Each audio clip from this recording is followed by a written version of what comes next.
Hello and welcome to the first episode of Collectible or Crap. This is the show where I dig through my boxes of video game swag and determine if they're collectible or crap. Yeah, it's pretty simple. I have a hunch that a lot of this is going to come down to just being a lot of crap, but who knows? Maybe the stuff I picked up at E3, PAX, the Consumer Electronics Show, at GDC, and even the Christian Game Developers Conference will surprise me. Today we're going to be looking at 4 things I picked up at old E3s. In fact, I think some of this stuff will date all the way back to my very first E3 in 2002. Let's see which of the stuff is actually collectible and which stuff is crap. We're going to start things off with, well, it's a butt pad. I'm not even sure it's going to fit in the frame here. Okay, so there's a story behind this. What we have here is a butt pad from the 2007 Microsoft E3 press conference. This is the year that E3 was being held in Santa Monica, and it was invitation only. Instead of having the press conference in the usual spot, Microsoft decided it would be a good idea to hold the presser at the Santa Monica High School auditorium, which turned out to be an outdoor venue with rows of concrete seats. Before I get into the butt pad, I just want to tell you a little bit about this auditorium. Look, I'll confess, I grew up in a modestly sized town. My high school was old and not fancy in any way, so I spent at least half of the time at the press conference in total awe at the Santa Monica High School auditorium. Seriously, I could almost hear my hometown auditorium crying in the distance. I mean, it had a moat, a goddamn moat. Anyway, the butt pad didn't work. I mean, it did for a little while, but it wasn't designed for this kind of condition. This was the year that they really went all in with the whole gamer tag thing, and I guess that this was supposed to look like somebody spray painted a bunch of names onto the pad. I don't know, it just looks like gibberish with a terrible font to me. I think it's kinda ugly. It's probably worth mentioning that I have 4 of these butt pads. I don't know, I guess that I just thought that more people would want them.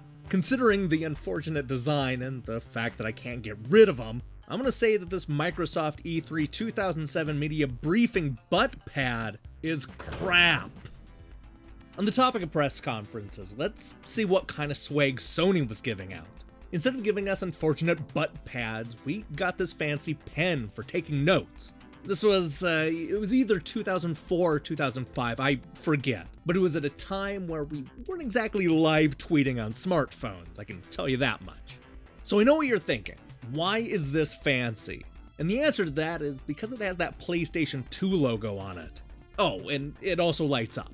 Click the button once to see the LED light strobe, then click it again to keep it lit. Now, granted, I've seen this exact same pen before, but this one has the PlayStation 2 logo and it comes with a fancy case. Hell, it even came with 3 extra batteries. The truth is, I'm actually a little surprised the battery's still good. Because it's small, lights up, and has the PlayStation 2 logo on it, I'm gonna call this a collectible.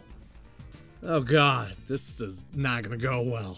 So what we have here is a piece of swag promoting the 2002 Xbox game, Zapper. You remember the game Zapper, right? Yeah, it was a low-rent 3D platformer that starred a grasshopper and received bad reviews and may or may not be compatible with the Xbox One in a few months. I'm not sure this little sound box helped much, because it's by far the most obnoxious thing I've seen at E3. And that means something, because I was there when Cold played the Midway booth in 2003. You were a member of the post-grunge band Cold, right? Okay, so back to the Zapper. What this little box does is make this insanely loud sound when you click it. Here, it sounds like this.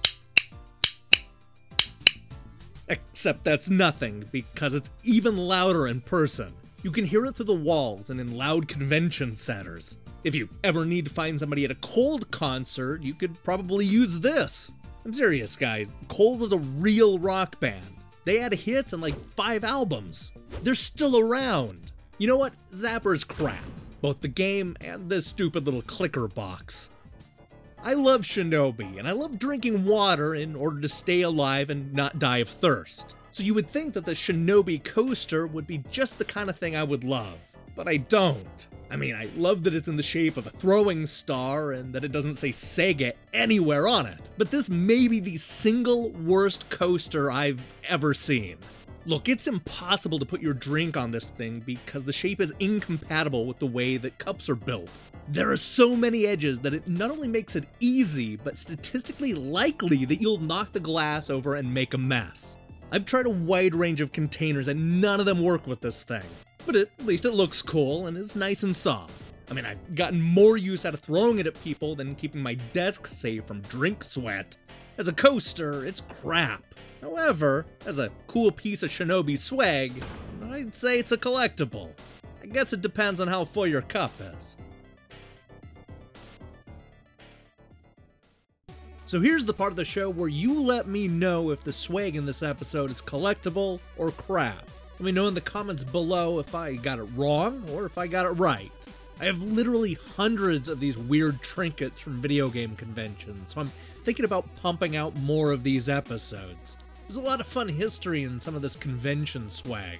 Anyway, I'm going to be following this up with a review of Aria, Monolith, and Electronic Gaming Monthly's worst reviewed games of 1989.